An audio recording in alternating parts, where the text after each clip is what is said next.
Morning, everybody. This is Dan, the House and Broken Dobbs Things, and well, it's Sunday morning and there's something broken. Not in my house. Well, there's a load of stuff broke at my house, or in the process. So, got a call from my son-in-law. My son, he's been living with us since he was 16, 17 years old, and it's been a long time now. His Ranger won't start. Ford Ranger. It's actually a pretty cool little truck. It's a little two-door, 3-liter, 5-speed manual.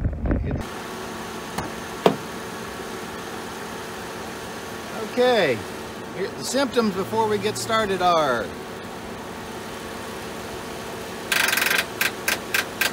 okay. Step 1. Find out what's going on with the battery. Voltmeter. You need to call it a difference meter. 11.26 volts, not great. Go ahead, John. Alright. It's not awful, but it's just not kicking over. If you do it again, you're seeing the current draw impact on the battery voltage. Again. Alright, it's just not happy. Okay, just hooked up Semper jumper cables. 13.1, again, you're jumping from one vehicle to the next. That's better.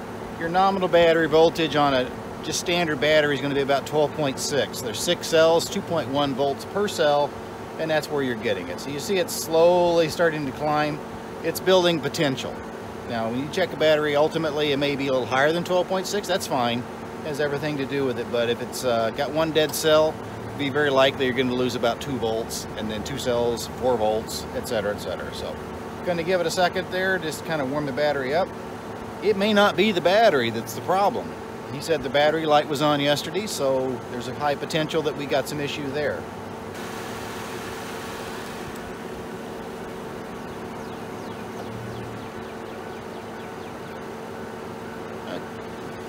All right, go ahead and fire it up.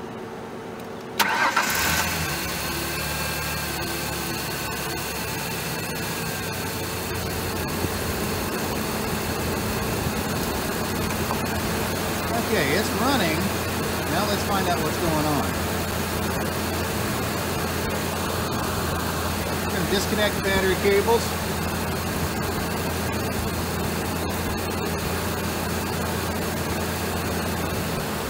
Being careful, they're still hot from the other car.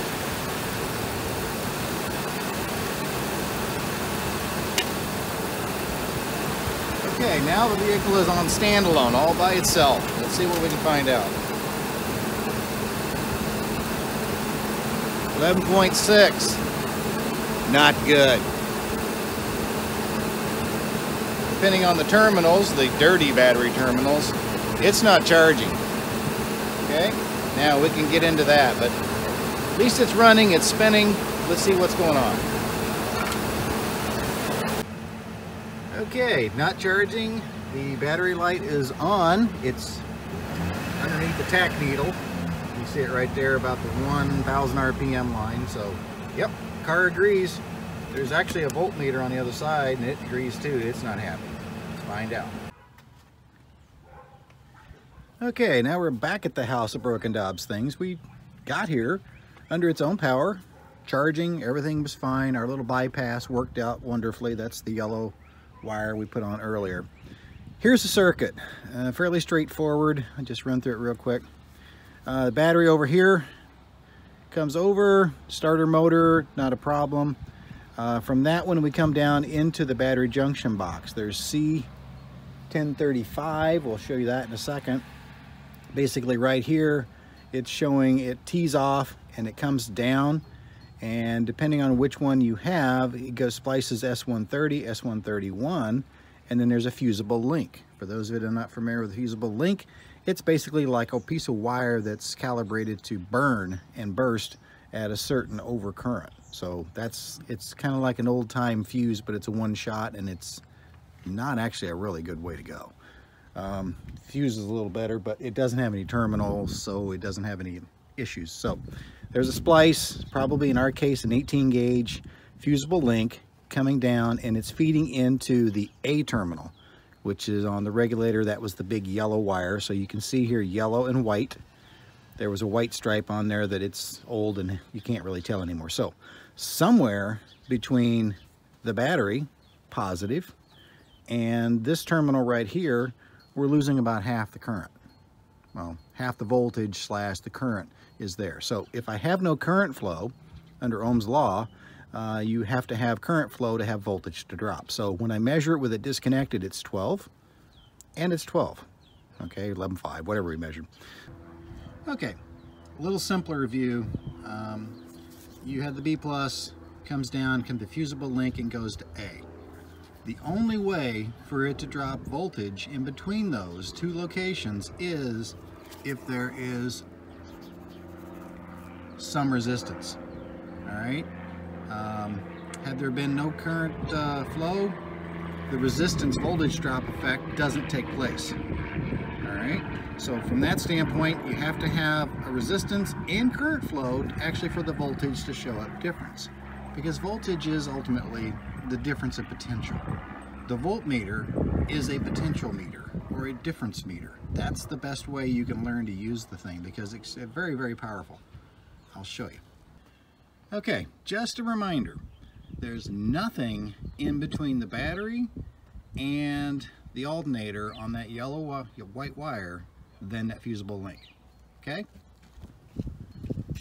While we're here at the battery distribution box, if you can see that yucky green and rust, we're going to deal with that too. Okay, just as an example, keys on. Remember I told you that the voltmeter is a difference meter?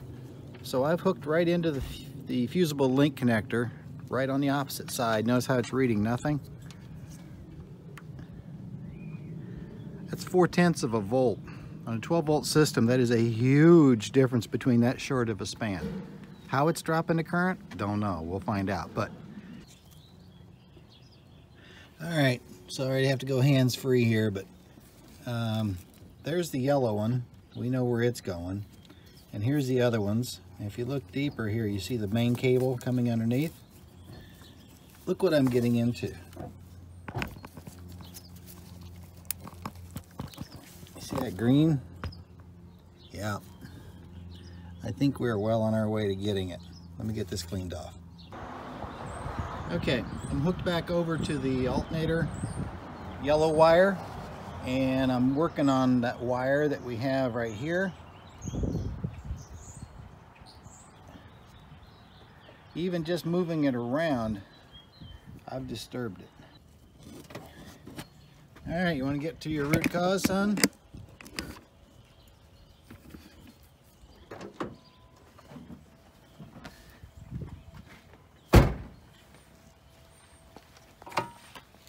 See here? Oh, yeah. It's just green, and yep. Because what they did,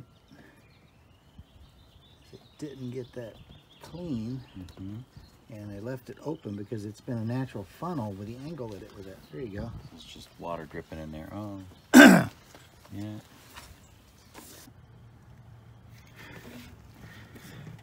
Okay, if you notice, this is the yellow wire, and it just broke right off. So there was probably a sliver of a filament of wire going over there feeding that. So we'll get this tidied up and we'll get him back on the road in just a few minutes. But look at that, it's just gross.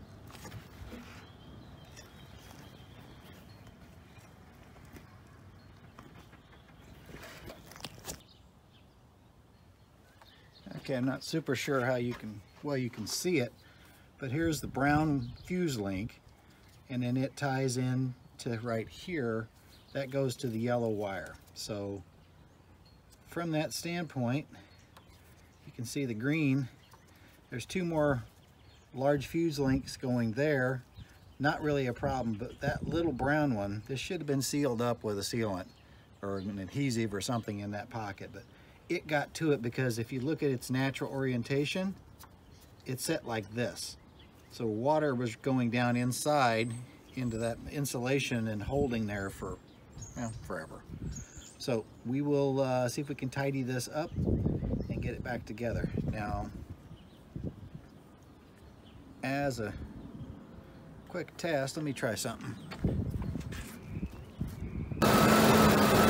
Okay, everything else being equal, we took the place of this splice, basically went around this part where it was bad, jumped battery voltage to this. Now from here, it's feeding the alternator as it should, so everything's going to be fine. So final resolution, tidy this up, clean up this mess down here.